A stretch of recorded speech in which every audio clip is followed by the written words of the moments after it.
The American paratrooper, born a fire in the skies of World War II more than half a century ago, has since struck fear and terror into those foolish enough to oppose him. Relentless in their skill and courage, not only in the air but also on the ground, these brave soldiers from the sky have forged for themselves a place in America's history, past, present, and future. Good evening, ladies and gentlemen. My name is Sergeant First Class Brandon Coughlin, and on behalf of the Commanding General of the United States Army Maneuver Center of Excellence and the Commander of the 1st Battalion 507 Parachute Infantry Regiment, I would like to welcome you to a live demonstration of precision freefall executed by members of your Command Expedition Parachute Team, the Silverhawks.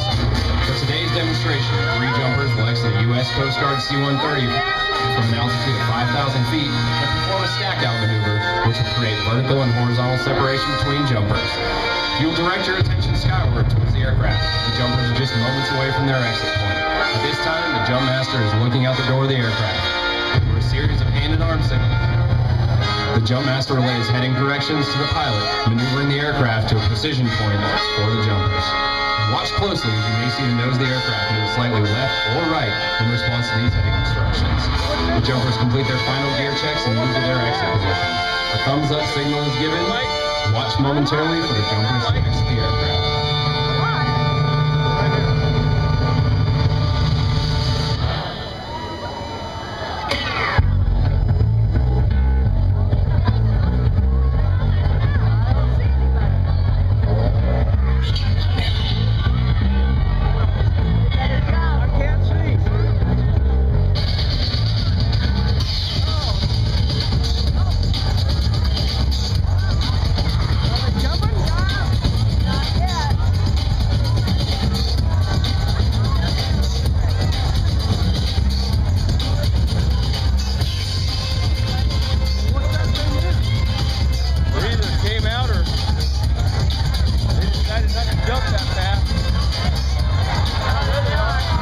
Jumpers are out. The jumpers will exit one after another at 1 second interval and glide into position.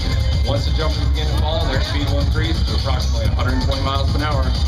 At a prearranged altitude, the jump master will then signal for all jumpers to open their parachute.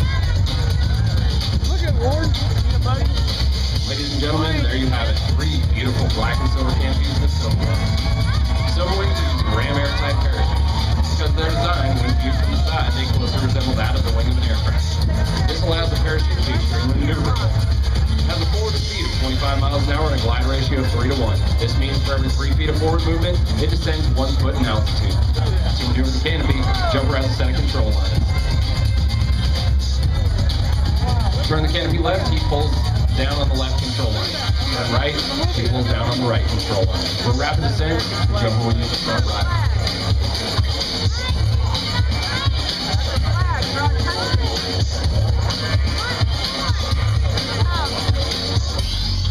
Each team member will fly their parachute into a traffic pattern just like an airplane at an airport. At 1,000 feet, the jumper does a wind penetration check, turning his canopy into the wind, checking his speed across the ground.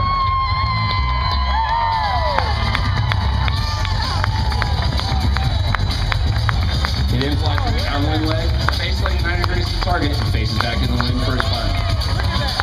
Ladies and gentlemen, please rise our first jumper, the jump master for today's jump, delivers our nation's colors. From Phoenix City, Alabama, with over 1,200 free fall jumps, Corporal Eddie Schimmer. Our second jumper from Patterson, California, with over 700 free fall jumps and flying the United States Army flag, Sergeant Jared Davies.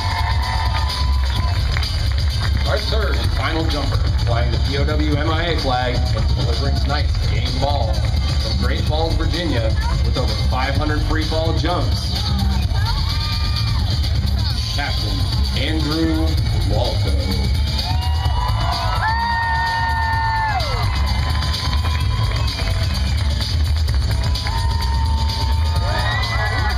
Formed in 1965 by the Director of the Airborne Department, the team can trace its origins back to 1958 and members of the Airborne Air Mobility Command. The mission of the Silver Wings is to represent the United States Army Maneuver Center of Excellence and demonstrate the free fall capabilities of the nation's airborne forces.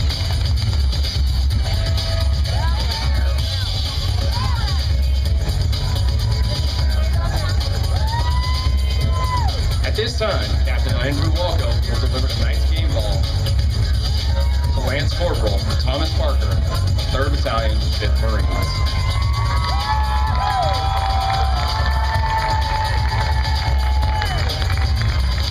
Ladies and gentlemen, let's give a warm round of applause to Lance Corporal Thomas Barker.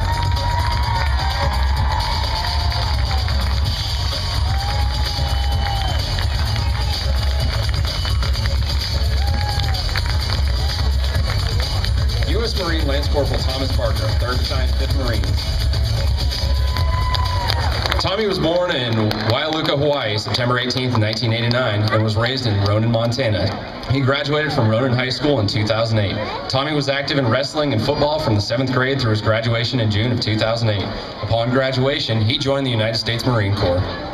Fast forward, February 23rd, 2009, Tommy attended boot camp at MCRD San Diego and was stationed at Camp Pendleton as part of the 3rd Battalion, 5th Marines, Lima Company, and deployed to Sangin, Afghanistan on September 28, 2010. 10 weeks later, on December 11, 2010, while on a foot patrol, he stepped on an IED, losing both legs and a hand. A rude awakening for a young man who just 2 short years prior was standing where our athletes tonight are standing, on the sidelines waiting for the game to start.